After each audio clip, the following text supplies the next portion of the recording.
Muy buenas tardes, estimadas amigas y amigos. Agradecemos su preferencia en Radio Tecnológico.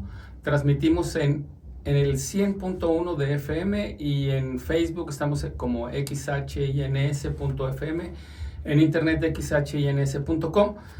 Y bueno, pues estamos en los preparativos para el 35 aniversario de Radio Tecnológico. Estamos esta tarde con la doctora Rocío Marisela Ochoa Palacios. Otra vez, buenas tardes, Marisela. Hola, buenas tardes, doctor. Pues gracias por aceptar la invitación. Vamos a hablar con la doctora Rocío, pues sobre sus líneas de investigación. La doctora Rocío Ochoa es profesora investigadora, pertenece al Sistema Nacional de Investigadoras e Investigadores Nivel 1. Y bueno, pues vamos a empezar directamente con los temas, Rocío, y más adelante iré presentando tu currículum. ¿Qué te parece? Sí, me parece excelente. Bueno, les comento, la doctora Rocío trabaja con dos grandes temas, que uno de ellos es el aluminio y el otro es la soldadura. Entonces, Rocío, me gustaría pues que platicáramos primero del tema del aluminio, que nos comentaras. En los metales hay metales estructurales que son aquellos que utilizamos en grandes volúmenes, ¿verdad? Hierro, aluminio, quizás, no sé si cobre, también es estructural, no tanto, es tecnológico, sí, ¿verdad? Más bien. Y del hierro, bueno, pues tenemos aleaciones como el acero, etc.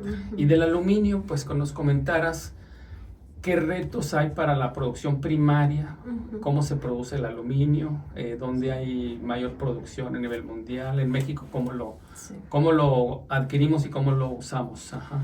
Sí, bueno, comenzar creo que es importante mencionar que el aluminio es el metal más abundante en la corteza terrestre.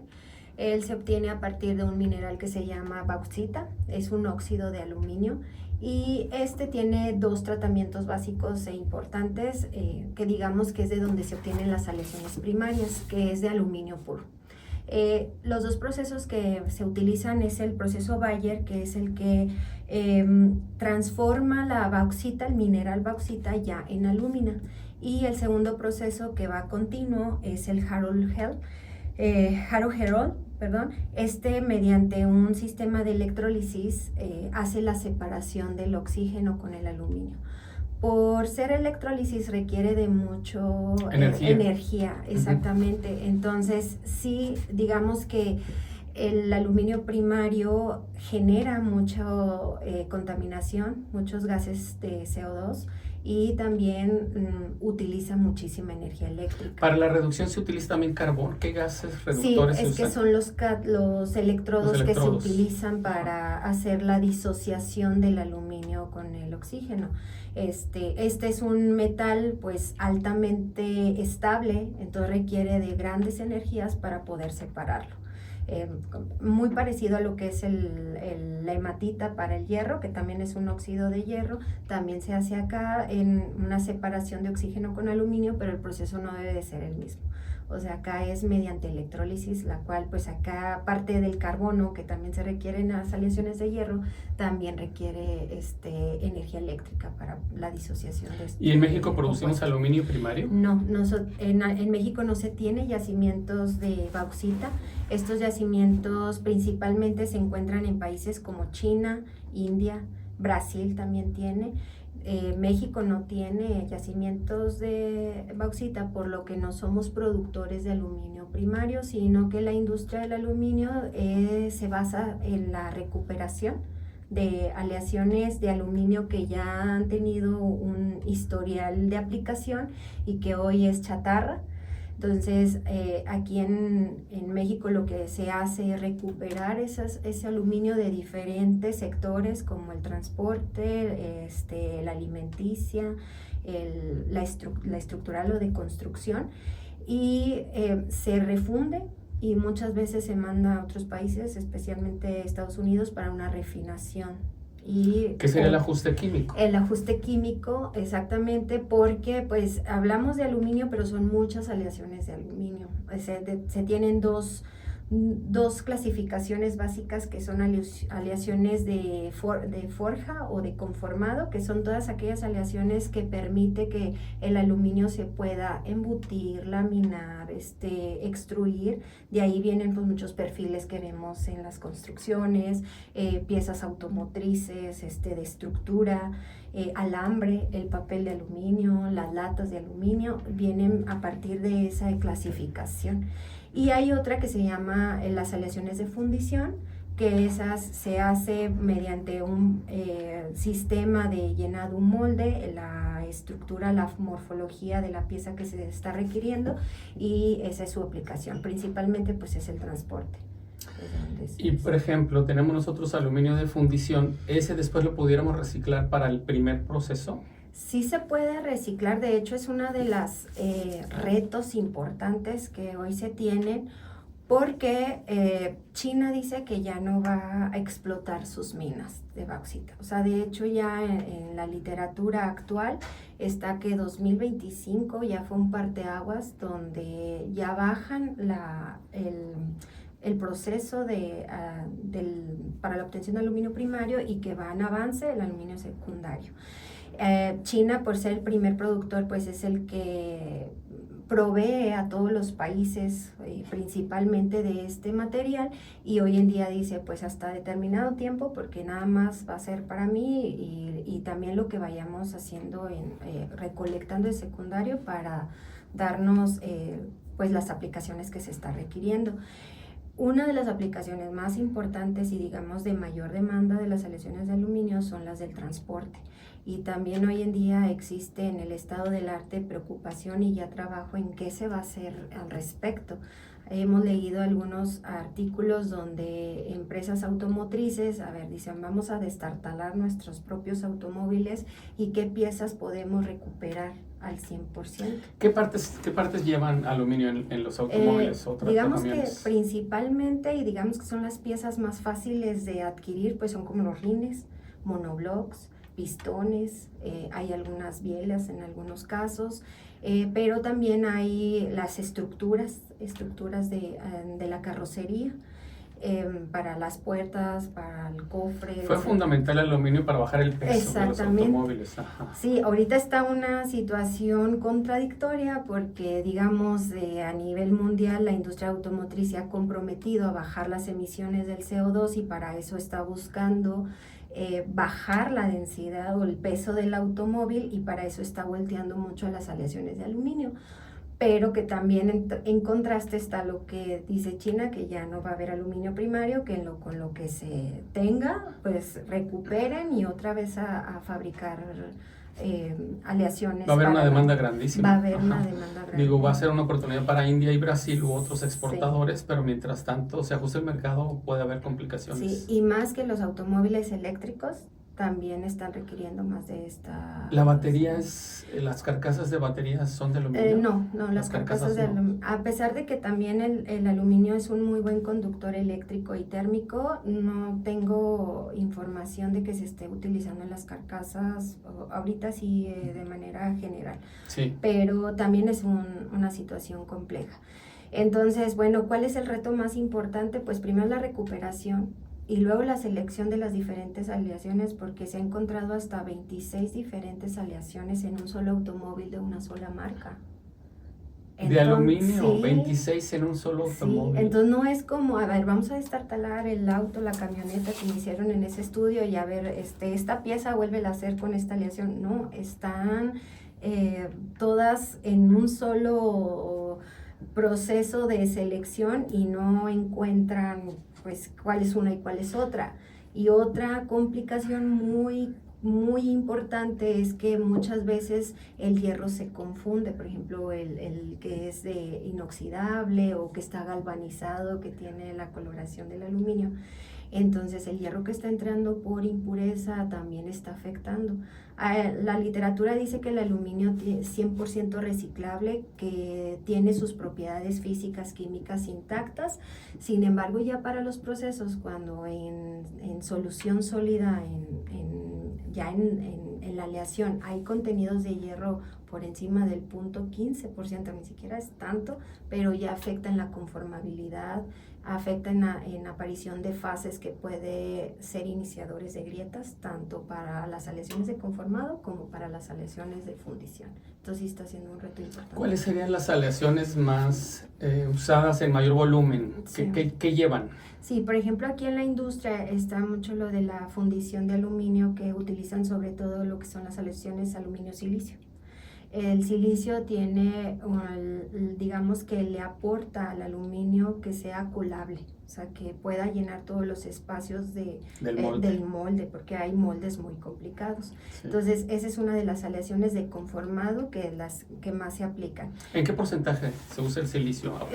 Sí, anda del 3 hasta el 6%, 12%, hay algunas dependiendo de hacia qué aplicación sí. se vaya a requerir. Pero sí, más o menos es lo que se utiliza. ¿Y el hierro que mencionabas como contaminante, por qué aparece ahí? ¿También hay aleaciones específicas con hierro? No, porque es contaminante. Es una impureza, sí, exactamente. Impureza. Sin embargo, que el hierro es muy afín al aluminio.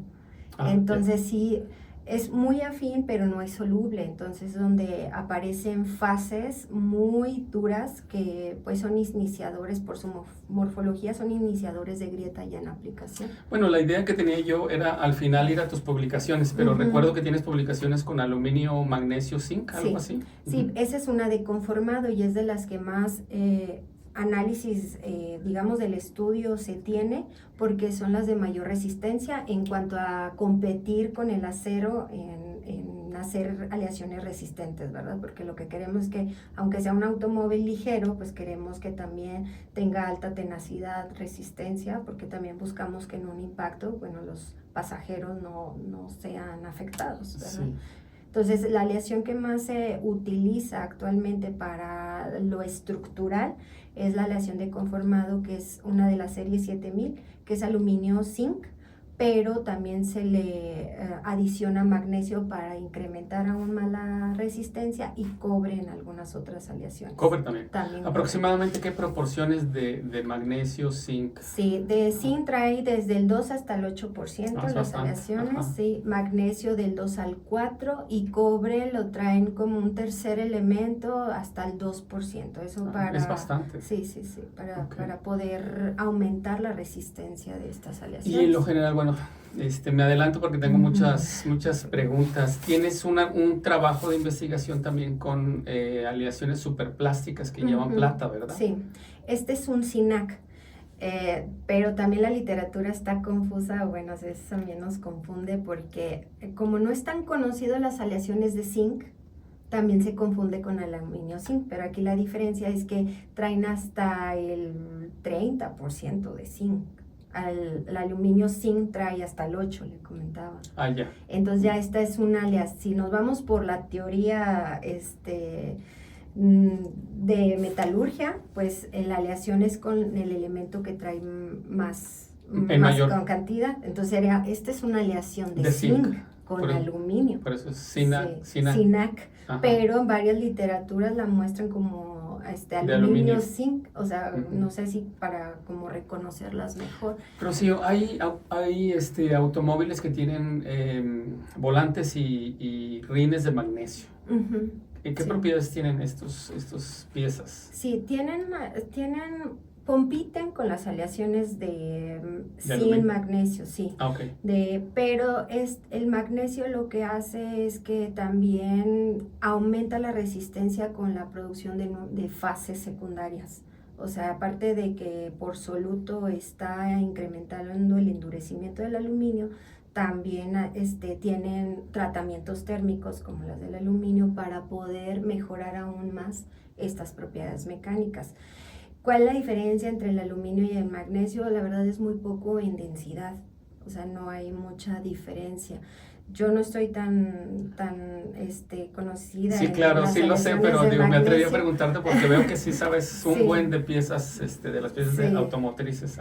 Sí, pero las de magnesio no, creo yo que está más por la proporción en cuanto a cómo se puede generar esa aleación de magnesio. Digamos que también van en aumento por la situación o los retos que se tienen con el aluminio, ¿verdad? Que pues ya no hay aluminio primario. ¿Qué vamos a hacer con el aluminio que está secundario? A refusionar todas esas piezas, pero como le digo, va a ser complicado la clasificación de todas estas piezas que se están recuperando. Los ajustes químicos para Sí, las aleaciones. muy seguramente la industria automotriz está volteando a otro tipo de aleaciones como son las de magnesio. Estamos en una plática con la doctora Rocío Ochoa, quien es profesora investigadora en el departamento, en la División de Estudios Profesionales e Investigación DEPI del Instituto Tecnológico de Saltillo. Bueno, pues les comento, la doctora Rocío Ochoa tiene estudios de doctorado en Ciencias en Ingeniería Metalúrgica y Cerámica por el CINVESTAV, Centro de Investigación y Estudios Avanzados, y también en el mismo centro de investigación tiene su maestría en Ciencias de la Ingeniería Metalúrgica.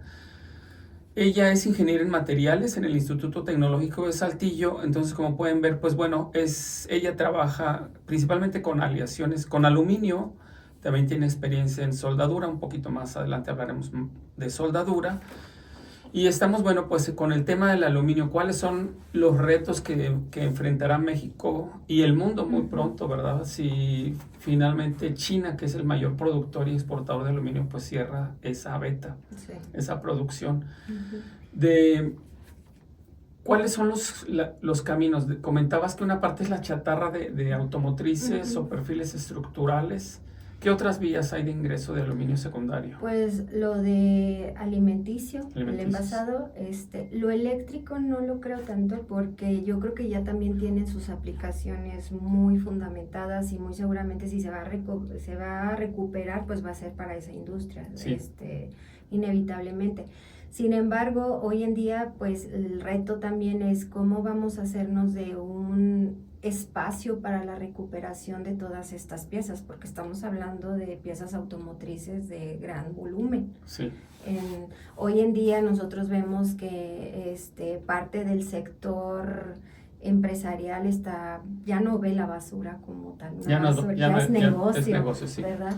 Pero bueno, las empresas automotrices también están viendo la viabilidad para poder recuperar esos automóviles. También sabemos de espacios donde están los automóviles chocados, etcétera. Claro. No sé actualmente qué fin tendrá, pero yo creo que son los retos más importantes. ¿Qué vamos a hacer con el automóvil que ya no sirve y para poder recuperar, pues no solamente digo el aluminio, sino todas las piezas metálicas que lo conforman? Sí, es más fácil recuperar lo metálico.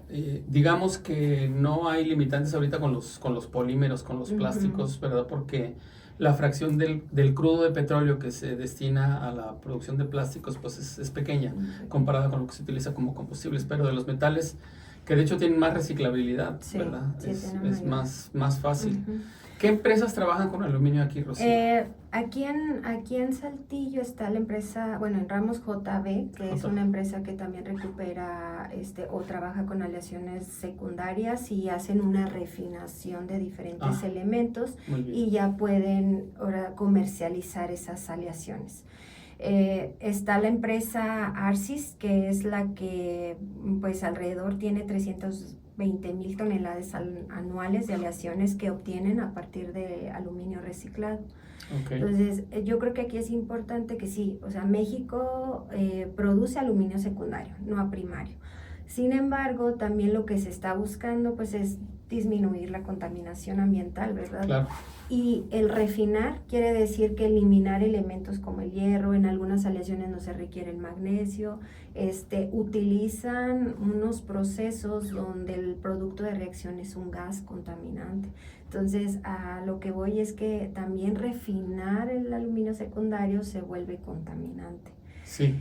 Nosotros traemos un proyecto desde hace varios años en el que utilizamos como material base latas de aluminio, ya contaminado porque traemos más del 0.15% de hierro, y ver mediante procesos metalúrgicos de conformado, tratamientos térmicos, poder modificar esas fases que se tienen desde colada para no perjudicar las propiedades, en este caso de conformado, y no pasar por un proceso de refinación. Ese es el proyecto que traemos aquí en el TEC de Saltillo desde hace años. Fue un proyecto que yo me traje desde mis estudios de doctorado, donde en doctorado, con apoyo del doctor Alfredo Flores, el doctor Jesús Torre, hicimos aleaciones mediante el proceso de reducción aluminotérmica, usando latas de aluminio y ánodos y cátodos de baterías alcalinas.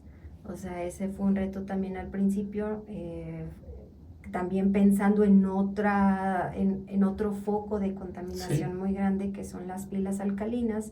Y bueno, resultados pudimos por reducción aluminotérmica hasta obtener el 6% de zinc. O sea, el ánodo de la pila alcalina está conformado de óxido de zinc y el aluminio ayuda a reducirlo, quedándose en solución en aluminio fundido y posteriormente en sólido. Y también se fabricó aleaciones de manganeso. O sea, hicimos 2 vertientes. En mi caso, cuando ya leí más literatura, etcétera, pues vi que las aleaciones de aluminio zinc tienen mayor aplicación, y sobre todo en la industria automotriz, que es el sector que tenemos aquí. Entonces, sobre esa base, una aleación reciclada totalmente sin refinación, la hemos estado estudiando por diferentes procesos de tratamientos térmicos, de conformado, para ver qué tan similar son con las aleaciones primarias. Eso es el reto que tenemos. Este programa pues es una emisión radial para la comunidad, sí. Entonces quisiera que nos explicaras qué es la reducción aluminotérmica, cómo le explicaríamos al público general proceso. Al público general, y que también se empieza a tener interés en la química, claro. En la física. Una reducción, digamos de manera muy sencilla, es quitarle el oxígeno a un metal. En este caso entra óxido de zinc a un aluminio metálico fundido, está en estado líquido, ahí anda entre 750 grados centígrados. Se introduce un polvo sólido que es óxido de zinc, y digamos que tiene más afinidad, para no meterme en temas termodinámicos. Sí. El oxígeno tiene más afinidad por el aluminio que el zinc. Sí. Entonces, al entrar en contacto, el aluminio le roba el oxígeno al zinc y a este lo deja disuelto. ¿Y a dónde se va el óxido de aluminio? Porque ahora se forma un óxido de aluminio, se va a la escoria. Es una escoria. Sí hay un poco de reducción en la cantidad de aluminio porque se está usando para reducir el zinc, pero en cantidades mínimas. O sea, es muy amigable porque el producto de reacción de este proceso es sólido. Sí. Es un no tienes problema sólido de contaminación del aire, digamos, para del empezar. Aire no. Es una tierra. Exactamente, es una arenita que se va formando, se va acumulando en la superficie del horno, se retira y ya esa puede tener hasta otras aplicaciones ya en la parte de materiales cerámicos. Ajá. Entonces prácticamente es eso, o sea, de manera muy general, y para que el público lo comprenda, es que en aluminio fundido introducimos óxidos, se puede introducir óxido de cobre, óxido de manganeso, óxido de magnesio, de silicio. De hecho, los trabajos de Sinvestab han ido en esa línea, o sea, trabajar toda la reducción aluminotérmica. Digamos que el aluminio es muy afín al oxígeno, y por eso se los puede quitar estos óxidos. Sí, aquí yo platicaba con el jefe del laboratorio de metalurgia del TEC Saltillo, que es el ingeniero Jesús Zamora, y le decía: Jesús, ¿qué necesitaríamos para hacer nosotros nuestros propios lingotes a partir de latas? Me dice: no es tan fácil porque tienes mucho aire, tienes mucho oxígeno en el aire, entonces se nos va a formar una escoria muy rápido. Entonces necesitas... Es decir, nosotros tenemos lo que se llaman hornos de piso en metalurgia. Y lo que yo vi aquí en las fundiciones locales es que utilizan unos hornos que se llaman de reverbero, que es una pila de un metal líquido, ¿verdad? El aluminio, y tienen unas flamas en la superficie que están consumiendo todo el oxígeno. Entonces, reduces la concentración de oxígeno. Sí, yo creo que aquí el horno más conveniente es el de inducción. De inducción. El de inducción, para poder reciclar latas de aluminio.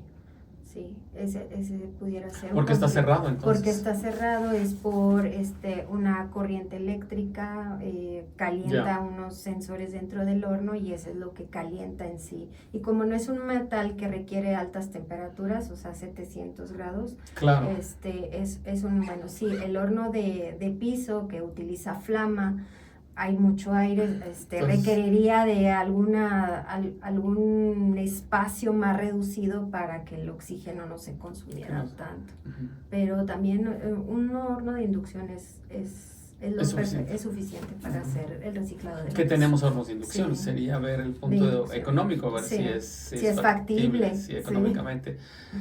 Como se diría vulgarmente, a ver si no es más caro el caldo que las albóndigas, ¿verdad? Sí, o sea, porque experimentalmente pues sí se puede. Pues yo creo que, no sé, si por ejemplo aquí en el TEC hay un proyecto de vamos a recuperar todas las latas y las vamos a refundir y las vamos a vender, pues eso es un plus porque, claro. O sea, en una lata te la compran muy barata, pero si ya le estás vendiendo un lingote de latas, ya sube muchísimo el precio, el valor. ¿Qué composición química tienen las latas? ¿Es más o menos estándar o no? Sí, son 2 aleaciones. Las bases son aluminio aluminio manganeso y el cuerpo es aluminio magnesio. El cuerpo es aluminio magnesio. Sí, tiene mayor conformabilidad, por eso puede llegar hasta espesores muy pequeños. Sí, cierto. Y el manganeso, las aleaciones de manganeso tienen mayor resistencia, por eso se usan en la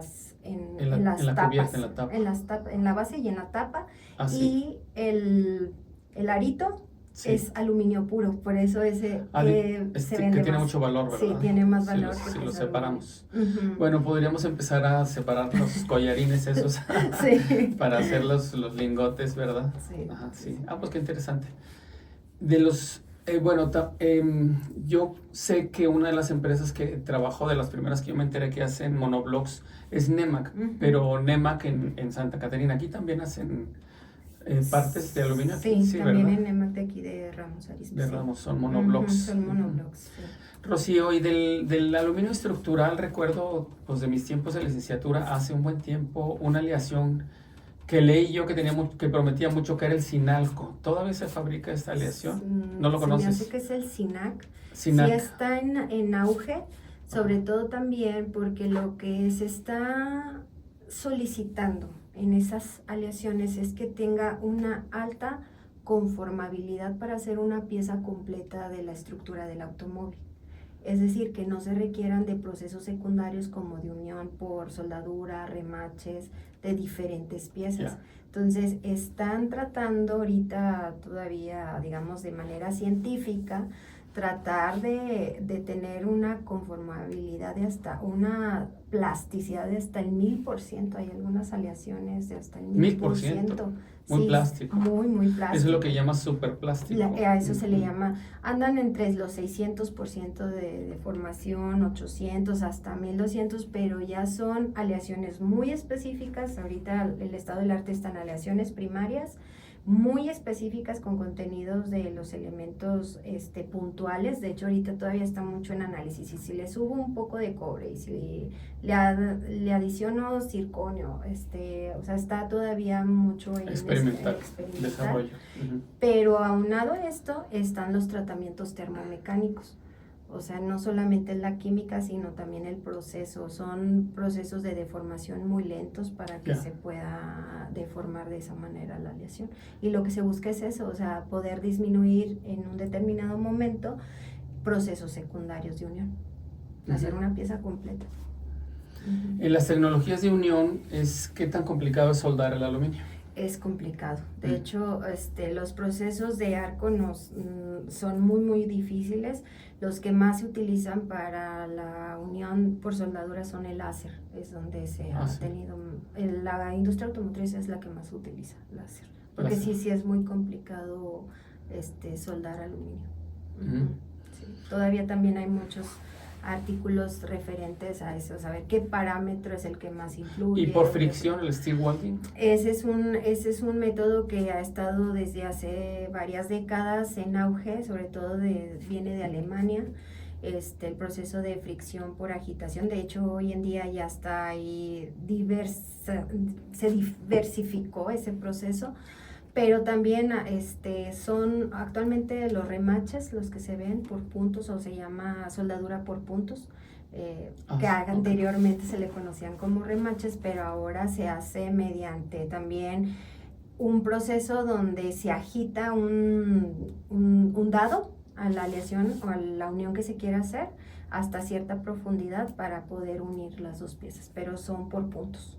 Todavía, digamos, ahí, una unión. en esa tecnología no hay material de aporte, son las dos piezas las que las fundes. Sí, sí, llegan hasta un estado de plasticidad, o sea, no se llega a fusión, pero llega por termomecánico, o sea, con temperatura y movimiento, se llega hasta una temperatura donde las aleaciones llegan a ser plásticas, como si fuera una plastilina. Entonces, hasta ahí no se funde, a diferencia de otros procesos. Muy bien, muy bien. Muy bien, y si pasamos al tema de la soldadura, que nos platiques. Bueno, recuerdo, conozco parte de las tecnologías por una plática que diste, un taller que diste era 2 congresos o 3 congresos. Te invitaron a dar un curso tutorial por la tarde. Sí. Entonces ahí estuve de colado aprendiendo de soldadura. Sí, les explicaste pues las tecnologías. En lo general, si nos explicas cuáles son esos grandes grupos de soldadura. Sí, pues primero recordar, la soldadura la vemos también mucho cerca de nuestra casa, en muchas aplicaciones de nuestra vida cotidiana. Es un proceso de unión que es permanente de 2 piezas, pueden ser símil, es decir, de la misma aleación, o disímil, de diferentes aleaciones. Y estas deben de tener mejores propiedades mecánicas, o sea, la unión, la soldadura como tal debe de tener una mejor resistencia mecánica que las aleaciones mismas. O sea, eso es muy importante porque una soldadura no puede fracturar de la soldadura. Entonces es un proceso que ha ayudado mucho a la parte estructural, como decimos, de nuestros hogares, pero también en la automotriz.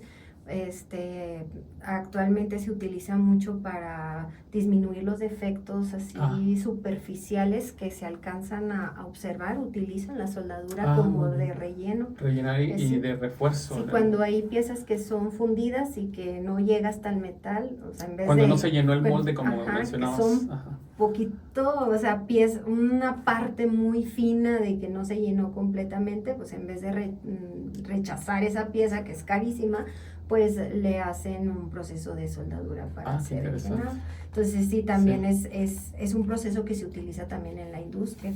Y bueno, como procesos pues tenemos el de soldadura por arco eléctrico, está el GEMAO, el SMAO, el GTAO, el FCAW, que todos lo que utilizan es calor. Algunos también material de aporte, estos tienen material de aporte. También hay algunos que requieren de gas inerte para hacer una atmósfera protectora y que... ¿Usualmente qué gases se usan? Argón, nitrógeno, son los que mayormente se utilizan. Ese es uno de las clasificación de las soldaduras. Están las otras de soldadura por gas, que se utiliza oxígeno, acetileno, o sea, también, que eso también, por la inyección del gas y temperatura, pues llevan el metal hasta punto de fusión en esas zonas determinantes para hacer la unión con otra pieza. Y están las soldaduras en estado sólido, como las que platicábamos, que son las de fricción y agitación, que por un proceso termomecánico llegan a temperaturas plásticas de las aleaciones. Con eso pueden remover parte de la zona que quieren soldar, y eso es lo que se utiliza como unión. ¿Y en los materiales de aporte usualmente qué se usa? Pues ¿O hay muchos tipos? Sí, hay muchos, o sea, depende del proceso, de lo que se va a soldar. Sí, o sea, es un mundo, la verdad, el tema de soldadura es un mundo. Está el láser también, o sea, todos los procesos láser, se le llaman los procesos de soldadura avanzados, que está por ultrasónico también. Ultrasónico también hay, está el láser, y bueno, también de estos avanzados dentro de ellos está el de soldadura por puntos de fricción y agitación, dentro de ellos. Estamos en una plática con la doctora Rocío Marisela Ochoa Palacios. Ella es profesora investigadora nivel 1 aquí en el Instituto Tecnológico de Saltillo, egresada de Ingeniería en Materiales, de la maestría en Ciencias de la Ingeniería Metalúrgica por el CIMBESTAB y también por el CIMBESTAB del doctorado en Ciencias en Ingeniería Metalúrgica y Cerámica. La doctora Rocío Marisela Ochoa Palacios pues es profesora de la División de Estudios de Posgrado de Investigación y también nos aporta en algunos cursos para la carrera de Ingeniería en Materiales. Es así, ¿verdad, Rocío? Sí, así es. ¿En el posgrado qué clases das? Doy termodinámica y cinética. He dado procesos de manufactura, procesos de fabricación también. Que se le ¿Estas llama. son en el posgrado? En el posgrado. Sí, Ajá. Propiedades mecánicas. Y bueno, también funjo como directora de tesis, tanto del programa de maestría como del doctorado. Uh-huh. ¿Y eres coordinadora de? Actualmente estoy como en la coordinación del programa de doctorado en Ciencias de la Ingeniería y también estoy apoyando en el nuevo programa que es la especialidad en fundición. Uh-huh. Muy bien. ¿Y de la especialidad en fundición qué nos podrías comentar, Rocío?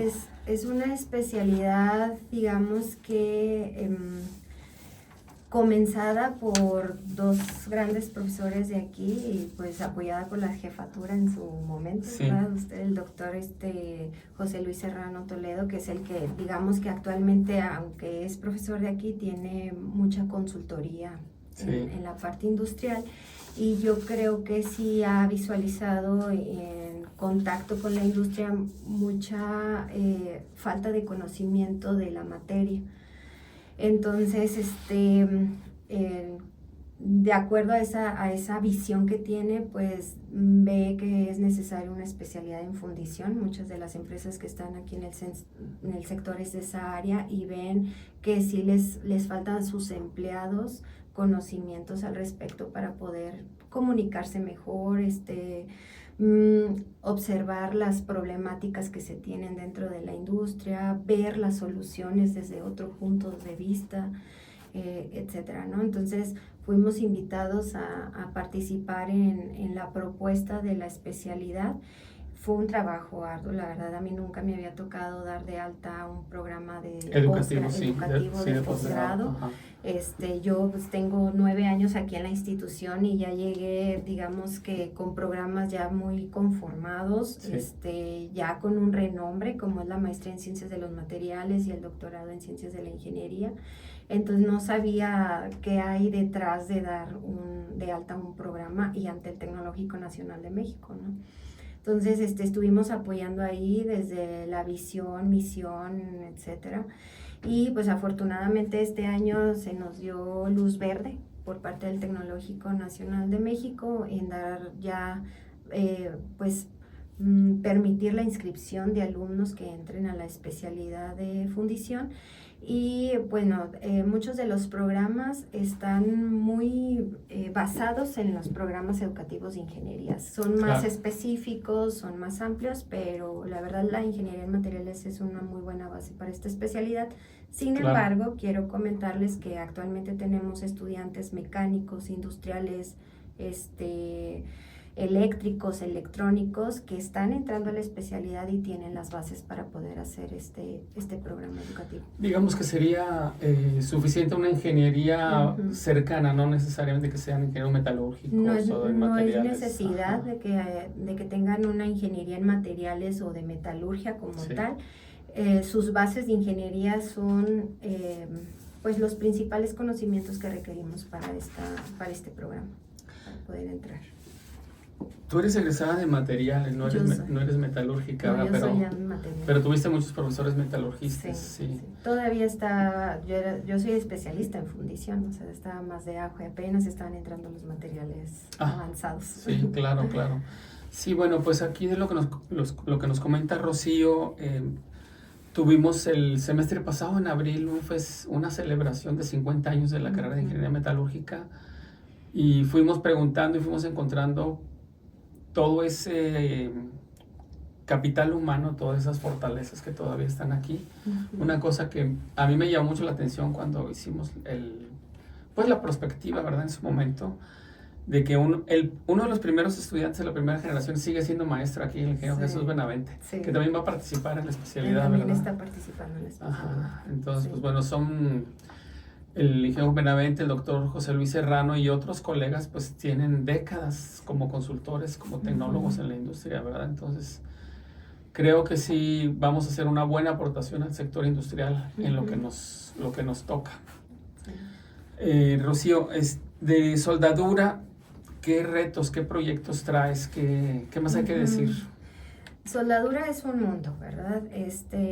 Los últimos años, y bueno, los últimos porque fue un proyecto de doctorado, tuvimos la oportunidad de ahora indagar en este otro mundo que es la soldadura, y no solamente en ese mundo tan complicado, sino creo que fue un poco más complicado porque lo hicimos subacuático.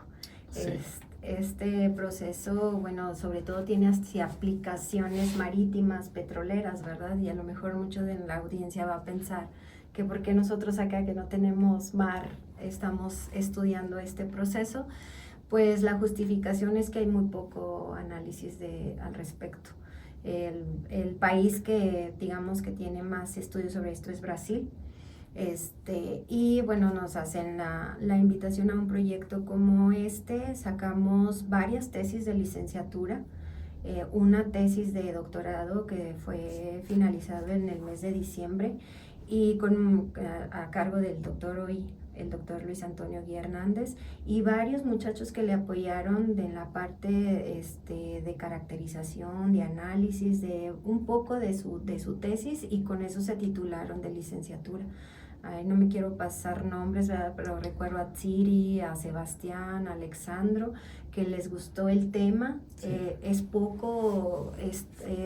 Hay poco, digamos, información para poder discutir, pero entramos en este mundo, y la verdad fue muy satisfactorio porque el equipo de trabajo que se conformó pues tuvo muchos productos, y lo digo porque es derivado de que no existe hoy tanto estudio, y pues eso es lo que nosotros tenemos que observar, donde no hay tanto análisis para poder hacer ese estudio y sacar mayor información y tener ahora sí que generar conocimiento, ¿no? Aunque no somos un sector petrolero ni marítimo, creo que las investigaciones que tenemos o que hicimos con este tema fue de relevancia.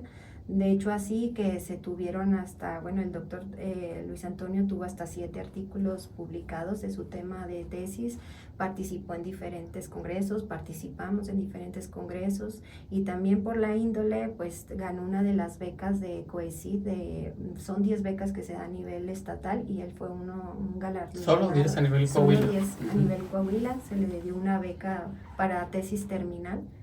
Y entonces es un tema muy apasionante, ¿no?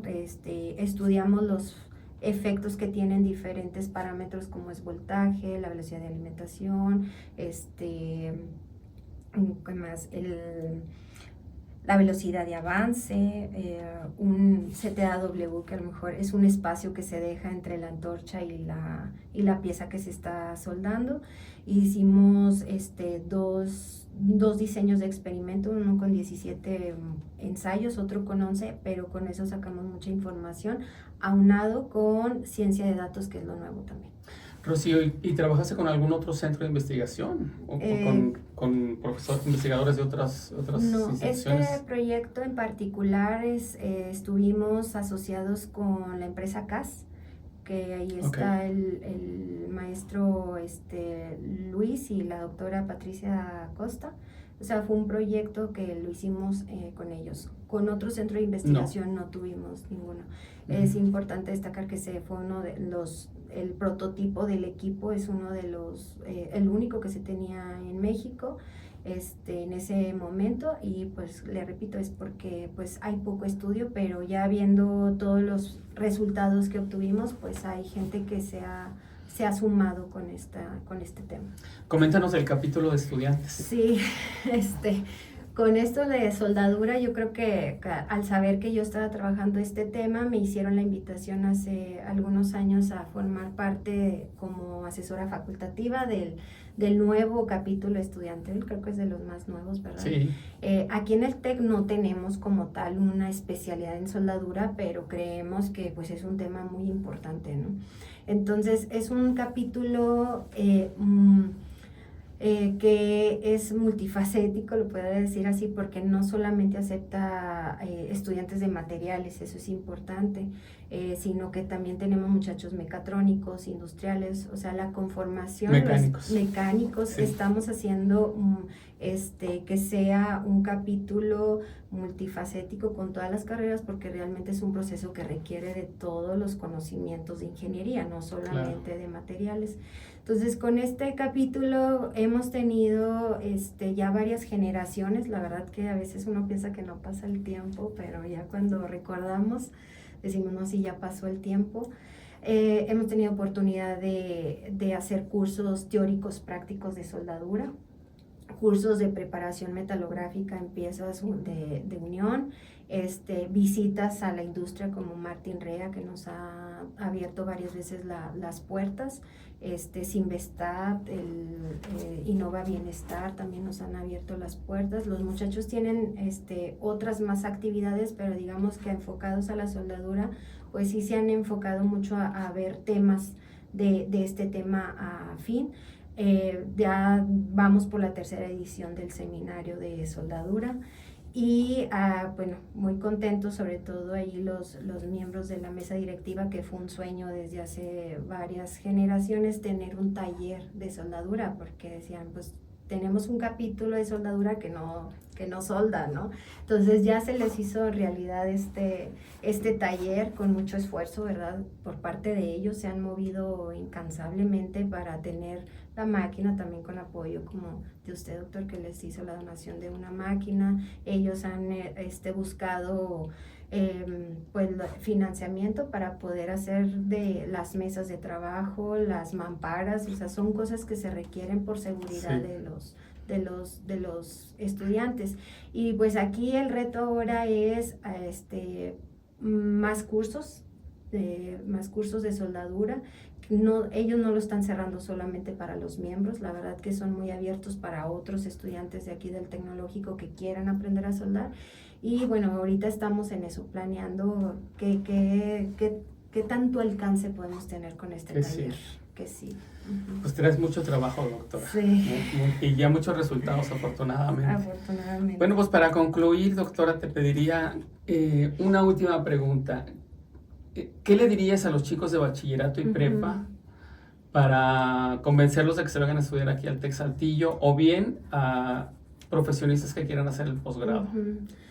A chicos de preparatoria me gustaría comenzar preguntándoles, ¿conoces a quién se le debe que los celulares hoy en día sean más inteligentes? ¿Conoces a quién se le debe que hoy en día la parte del transporte como autos eléctricos estén funcionando? ¿Conoces a quiénes se le deben que hoy en día la parte médica cuente con piezas que puede sustituir piezas del cuerpo que son más armoniosos con el cuerpo humano? ¿Te has hecho la pregunta a quién se le debe? Bueno, yo aquí te digo que gran parte se le debe a los ingenieros en materiales. Si tú quieres conocer, si te gusta la química, si te gustan las matemáticas, si te gustaría inventar o renovar una aleación, un material cerámico, un polímero, nosotros somos la mejor opción. En ingeniería en materiales tenemos un gran equipo de docentes. La verdad que hoy que he tenido la oportunidad de estar en contacto con empresas como Tupi, como empresas como Ironcast, hablan muy bien de nuestra institución y sobre todo de la ingeniería en materiales. Entonces, si tú tienes esa espinita de dónde vienen esas aplicaciones tan puntuales, créeme que la ingeniería en materiales te va a dar muchas respuestas y te invitamos a que formes parte. Excelente, Rocío. Y para quienes ya tengan una ingeniería, estén en el área de fundición, sin importar si eres mecánico, industrial, de gestión empresarial. Si te interesa también indagar aún más, tener un proyecto de investigación para hacer una tesis, una tesina, de algún tema en particular, te invitamos a la maestría en Ciencias de los Materiales. También tenemos el doctorado en Ciencias de la Ingeniería. Actualmente se tiene también la maestría en Industrial, esa es de otra índole, ¿verdad? Pero también le hago promoción aquí, y la maestría en Ingeniería. Entonces tenemos 4 o 5 posgrados hoy en día, está multifacético, dependiendo de las necesidades que tú tengas para tu crecimiento profesional. Aquí hay varios programas que te pueden ayudar a ese crecimiento. Excelente. Muchas gracias, Rocío, por acompañarnos. Gracias a usted, doctor, por la invitación. Estuvimos en una charla con la doctora Rocío Marisela Ochoa Palacios, investigadora de la División de Estudios de Posgrado e Investigación, en una plática sobre aluminio, soldadura principalmente. Rocío, pues felicidades por tantos logros que has tenido. Agradecemos su preferencia y les pedimos sigan en sintonía del 100.1 de FM Radio Tec, la alternativa cultural en comunicación. Les habló Carlos Loyola. Los esperamos el próximo lunes a las 12 p.m. Gracias.